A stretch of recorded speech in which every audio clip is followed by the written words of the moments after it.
എങ്ങനെയുണ്ട് ഇപ്പൊ? Cost improvement ഉണ്ട്. പിന്നെ കാറ്റ് ഒരു കോസ്റ്റ് ഇമ്പ്രൂവ്മെന്റ് വന്നിട്ടുള്ളത്. എന്തായിരുന്നു മെയിൻ പ്രശ്നം അപ്പോഴേ ഇവിടെ ഫിനിഷിങ് വരുന്നതിന് മുമ്പ്? ക്ഷീണമാണ്. പിന്നെ ഭയങ്കര തല കറക്കണമല്ലോ. ഇപ്പൊ കുറെ സമയം ഇരുന്നിട്ടൊക്കെ തറ ഇരുന്നിട്ടൊക്കെ എണീക്കുമ്പോ കറക്കം പോലെ ബുദ്ധിമുട്ട് ഇപ്പൊ എങ്ങനെയുണ്ട്? ഇപ്പൊ നല്ല കുറവുണ്ട്. എന്നാലും ചില സമയത്ത് ചെറുതായിട്ട് ഉണ്ടാവാറുണ്ട്. എന്നാലും കുറഞ്ഞു. കമ്പാരിറ്റീവ് കുറഞ്ഞ ബോഡി ഭയങ്കര ടൈറ്റ് ആണെങ്കിൽ ഫീൽ ചെയ്തത് നെഞ്ചിന്റെ കൂടെയും ബേക്കിലൊക്കെ. പലയിടത്തും പോയിട്ടും വേറെ പ്രശ്നമൊന്നും ഇല്ല തോന്നുന്നതാണെന്നുള്ളതാണ് അല്ലേ? അപ്പോഴങ്ങനെ ഒരുപാട് വ്യത്യാസം വന്നു. അതിൽ ഉറക്കമൊക്കെ എങ്ങനെയുണ്ട് ഇപ്പം? ഇപ്പൊ വലിയ പ്രശ്നമൊന്നുമില്ല. മുമ്പ് പ്ലസ് ടുവിലൊക്കെ പഠിക്കുമ്പോ രാവിലെ എണീക്കുമ്പോ തന്നെ എന്നെ തല ഇങ്ങനെ കറങ്ങുമായിരുന്നു. അതൊക്കെ ഇപ്പം മാറി. അപ്പൊ നല്ല നോക്കുന്നുണ്ട്. നേരത്തെ ഇടയ്ക്ക് ECG ഒക്കെ എടുക്കാറുണ്ടായിരുന്നല്ലേ? മുമ്പ് അവിടെ പറഞ്ഞിരുന്നത് തലവേദന മാത്രമേ എനിക്ക് അറിയാവുള്ളൂ. തലവേദന എടുക്കുന്നു, ഇതാണ് ഇങ്ങനെ ഒരു വേദന ഉണ്ടായിരുന്നു. അപ്പൊ അവരോടൊക്കെ ഞാൻ പറയുന്നത് തലവേദനയാണ് എന്നാണ് പറഞ്ഞുകൊണ്ടിരുന്നത്. പിന്നെ ബാക്കി ഇങ്ങനെ ഒരു വേദന ഉണ്ട് എന്ന് പറഞ്ഞു. ക്ഷീണത്തിന്റെയും കാര്യങ്ങളൊന്നും പറയുമായിരുന്നല്ലേ? അല്ല, അതൊന്നും ഞാൻ റിയലൈസ് ചെയ്യുന്നില്ലല്ലോ. അതൊക്കെ നോർമലി എനിക്ക് ഉണ്ടാവുന്ന സാധനങ്ങളാണ് എന്നാണ് ഞാൻ ഉദ്ദേശിച്ചത്. പിന്നെ മുമ്പ് ആ തലകറക്കം വന്നപ്പോ അങ്ങനെ തല കറങ്ങുന്നുണ്ട് ചെറുതായിട്ട് എന്ന നിലയിൽ പറഞ്ഞിട്ടുണ്ട്. അല്ലാതെ തലവേദനയാണല്ലോ എനിക്കറിയാൻ പറ്റാ. അല്ലാതെ ഇങ്ങനെ ഒരു അണ്ടർസ്റ്റാൻഡിങ്. പ്ലസ് ടുവിലൊക്കെ പഠിക്കുന്ന സമയത്ത് ഉണ്ടായിരുന്ന സിംറ്റംസ് ഒന്ന് വിശദമായിട്ട് പറഞ്ഞേ. സിംറ്റംസ് തല രാവിലെ എനിക്ക് പിന്നെ ഭയങ്കര ക്ഷീണമാണ്. മീൻസ് ഒന്നും ചെയ്യാൻ കഴിയാത്ത രീതിയിലുള്ള ക്ഷീണമാണ്. കിടന്നിട്ടപ്പം കിടന്നിട്ടെണീറ്റാലും ആ ക്ഷീണമാവുന്ന തലചുറ്റ് പോലെയാണ്. രാവിലെയാണ് ഞാൻ ശ്രദ്ധിച്ചിട്ടുള്ളത്. രാവിലെ ജുമാക്കിൽ ഇങ്ങനെ ഇരുന്നിട്ട് എണീക്കുമ്പോഴേ ഇരുന്നിട്ട് എണീക്കുമ്പോ ഭയങ്കര തല ചുറ്റുന്ന. എന്നാലും എനിക്കത് റിയലൈസ് ചെയ്യുന്നില്ല. അത് നോർമലി ഉള്ള ഒരു ഇതായിരിക്കും എന്ന നിലയിലാണ് ഞാൻ കരുതുന്നത്.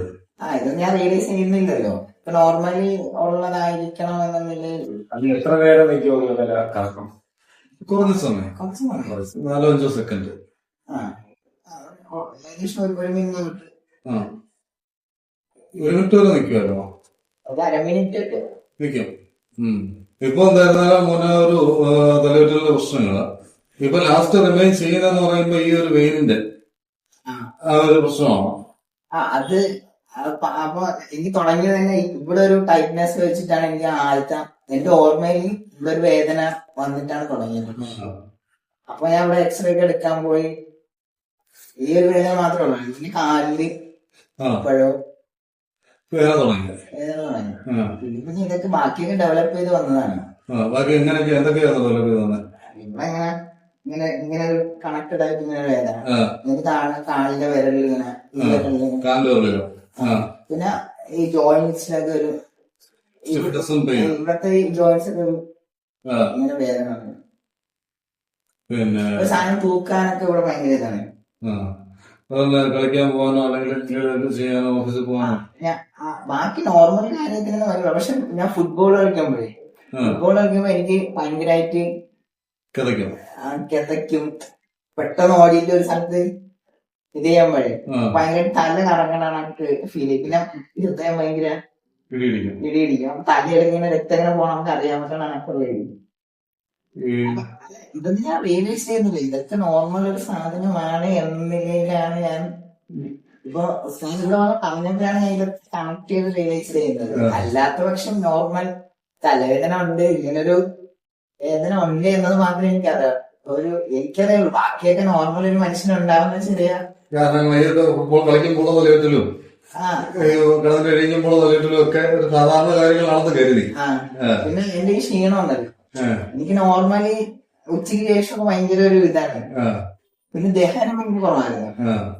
അപ്പൊ ഞാൻ ഇതൊക്കെ ഒരു നോർമൽ സെപ്പറേറ്റ് കാര്യങ്ങൾ എന്ന നിലയിൽ സ്പെഷ്യാലിറ്റീസ് അങ്ങനെയാണ്. നോർമൽ മനുഷ്യന് ചെറിയ ചെറിയ കുറച്ച് കാര്യങ്ങൾ ഉണ്ടാവുമല്ലോ. ഇങ്ങനെ ഞാൻ കരുതിയത്. സിൻഡ്രോമാണ്, neuro postal orthostatic tachycardia syndrome. Syndrome means a group of disease. ഒരു ഒറ്റ രോഗത്തിന്റെ പേരല്ല, അതൊരു ഫാമിലി ഡിസീസ് അല്ലെങ്കിൽ ഒരു ഗ്രൂപ്പ് ഓഫ് ഡിസീസ് ആണ് ഈ ന്യൂറോപോർട്സ് എന്ന് പറയുന്നത്. അപ്പൊ അതുകൊണ്ടാണ് കയ്യിൽ പെയിൻ തുടങ്ങി, അതിന്റെ കഴുത്തിലേക്ക് അത് ഫീൽ ചെയ്യാൻ തുടങ്ങി. യഥാർത്ഥത്തിൽ ആദ്യം കഴുത്തിൽ നിന്നാണ് അത് ഡെവലപ്പ് ചെയ്യുന്നത്.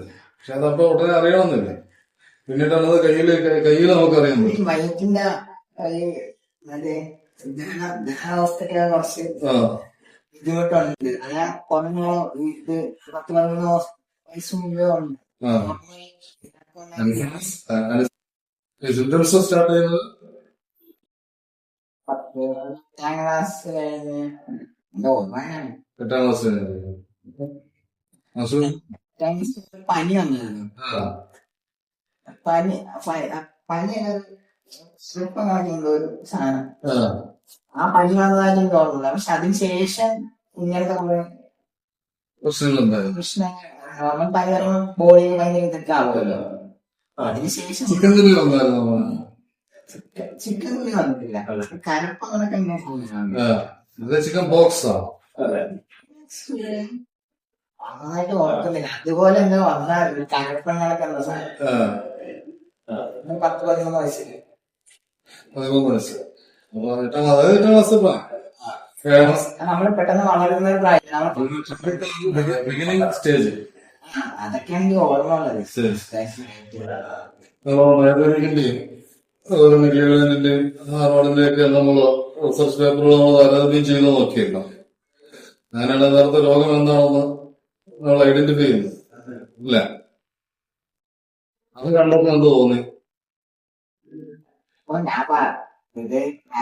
ഞാൻ ആദ്യം ഇങ്ങനെ പറഞ്ഞിരുന്നത് അപ്പൊ വയറ് എന്ന് പറഞ്ഞ ഒരു ടൈമില് അവരിങ്ങനെ മെഡിക്കൽ കോളേജില് യൂറോപ്പിൽ സ്കാൻ വിളിച്ചിരുന്നു. നമ്മള് വയറ് വേദന ഇതിന്റെ കൂടെ ഉള്ളതാണെന്ന് അറിയില്ലായിരുന്നു. വേദന ഉണ്ടെന്ന് ഞാൻ പറഞ്ഞിരുന്നു. അപ്പൊ അതിന് അവര് സ്കാനൊക്കെ പറഞ്ഞത്. പക്ഷെ എനിക്ക് അതിൽ ഒരു പ്രശ്നം കണ്ടുപിടിക്കാൻ പറ്റില്ല. ഇല്ല. അപ്പൊ എന്തായാലും ഇന്നത്തെ കാലഘട്ടത്തിൽ വരുന്ന അബദ്ധം പറ്റിക്കൊണ്ടിരിക്കുന്ന ഒരു സംഭവമാണ്. പക്ഷെ അതിനോട് അതുകൊണ്ടാണ് ട്രീറ്റ്മെന്റ്, പ്രത്യേകിച്ച് ഇവരെ സംബന്ധിച്ചുള്ളൊരു പ്രശ്നം, ഈ കുട്ടിയെ സംബന്ധിച്ചുള്ള പ്രശ്നം എന്ന് പറഞ്ഞാല് ഇത് ചെറിയ പ്രായത്തിൽ തന്നെ തുടങ്ങി. 13ാമത്തെ വയസ്സിൽ തന്നെ സ്റ്റാർട്ട് ചെയ്തു. 13ാമത്തെ വയസ്സിൽ സ്റ്റാർട്ട് ചെയ്യണമെങ്കിൽ പ്രധാനമായിട്ടും 2-3 കാരണങ്ങൾ വരാം.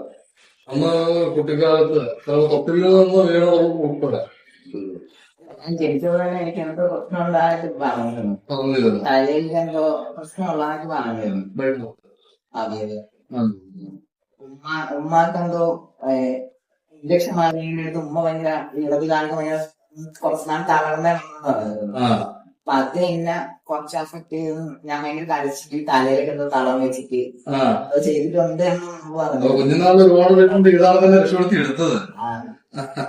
അതിന്റെയൊക്കെ പിന്നെ കൊച്ചിലെ ഈ പുറത്ത് തുടങ്ങുന്ന ഭയങ്കര വേദനയായിരുന്നു.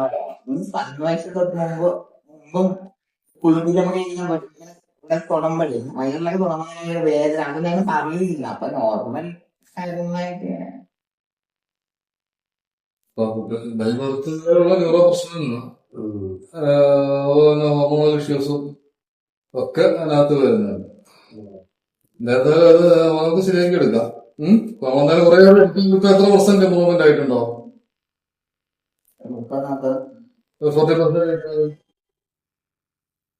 40% ഇമ്പ്രൂവ്മെന്റ് വന്നിട്ടുണ്ട്. പക്ഷെ എത്ര ദിവസം കൂടെ നമുക്ക് 40% പോരാ. നമുക്ക് ഒരു തവണ നമ്മൾ ട്രീറ്റ്മെന്റ് ചെയ്യുമ്പോൾ തന്നെ നമുക്കൊരു ബിറ്റ്വീൻ 70% നമുക്ക് 70% റിസൾട്ട് നമുക്ക് വരണം. അപ്പൊ ഇപ്പൊ ഒരു 4-5 വട്ടം ഇടയ്ക്കൊരു നോമ്പിന്റെ ആ ഒരു ഗ്യാപ്പ് വന്നു. ഓക്കെ, എന്നിരുന്നാൽ പോലും നമുക്കിപ്പോ 4-5 വട്ടം നമ്മൾ ട്രീറ്റ്മെന്റ് ചെയ്യുമ്പോൾ നമുക്കൊരു ബിറ്റ്വീൻ 80-90% റിസൾട്ട് നമുക്ക് വരേണ്ടതാണ്. അപ്പൊ അങ്ങനെ വരുമ്പോ ഉദ്ദേശിക്കുന്ന ഒരു 40% പെട്ടെന്ന് പറയുന്നത് നമുക്ക് നമ്മളത് ചികിത്സിക്കുന്ന ഞങ്ങളെ സംബന്ധിച്ചുള്ള ഒരു സാറ്റിസ്ഫൈഡ് ആയിട്ടുള്ള റിസൾട്ട് അല്ല. മനസ്സിലായോ? ഞങ്ങൾ അതിനെക്കുറിച്ച് ഒന്നും ആലോചിക്കട്ടെ. അത് അഡ്മിറ്റ് ചെയ്ത് ചെയ്യുന്നതായിരിക്കും കൂടുതൽ പെട്ടെന്നാണ് നിലവിലുള്ള നമ്മുടെ വിലയിരുത്തൽ. ബിക്കോസ് ഇവർക്ക് ഇങ്ങനെയുള്ള പ്രശ്നങ്ങളൊക്കെ ഉണ്ടായിരുന്നത് കൊണ്ട് തന്നെ നമ്മള് ഒരു ഔട്ട് പേഷ്യന്റില് ട്രീറ്റ്മെന്റ് ചെയ്യുന്നതിനേക്കാൾ ഇൻപേഷ്യന്റ് തന്നെ ആവും ബെറ്റർ. ലെറ്റ്സ് സി നമുക്ക് നോക്കാം കേട്ടോ. എന്തായാലും നമുക്ക് ക്ലിയർ ചെയ്യാം.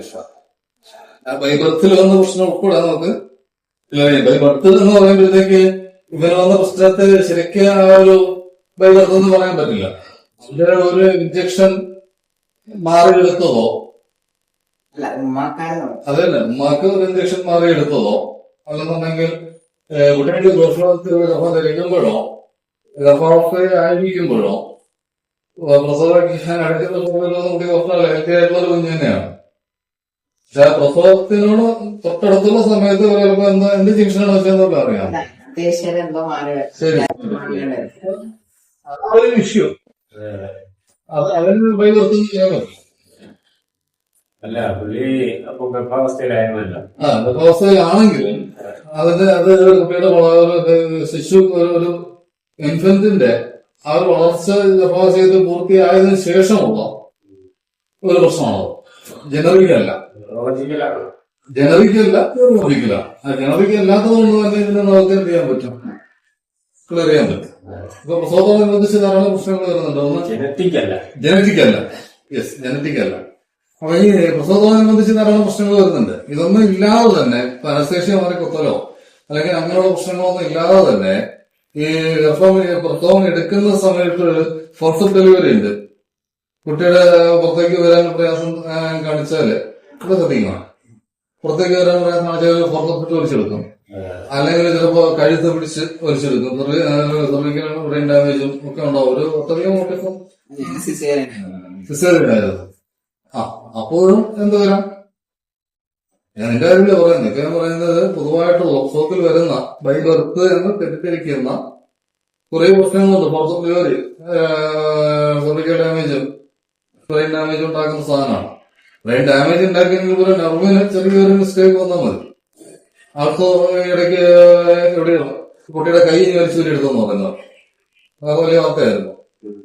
അതുപോലെ തന്നെ നിരവധി പ്രശ്നങ്ങള് ഈ നോർമൽ ഡെലിവറിയിൽ തന്നെ എന്ത് ചെയ്യുന്നുണ്ട്, ആ പ്രസവം എടുക്കുന്നതിന് സൂക്ഷ്മത കുറവ് കൊണ്ട് സംഭവിക്കുന്നത്. പക്ഷെ ഇത് എന്ന് പറയുന്നത് ഒരു ഇഞ്ചക്ഷൻ അനസ്തേഷ്യ മാറി ചെയ്തത് 2 വർഷങ്ങളാണെന്നുണ്ടെങ്കിലും ആ മെഡിസിന്റെ ഒരു എഫക്ട് അത് ഒരു ജനറ്റിക് അല്ല. അവിടെ തന്നെ നമുക്ക് മുന്നോട്ട് ക്ലിയർ ചെയ്ത് എടുക്കാൻ പറ്റുന്നതാണ് പ്രശ്നമാണ്. അപ്പോ വീട്ടുകാരോട് നീ ഒറ്റയ്ക്ക് നോക്കാതെ വീട്ടുകാരോടെ പറയാം. അവരോട് സപ്പോർട്ട് ഉണ്ടെങ്കിലേ അങ്ങനെ വരത്തുള്ളൂ.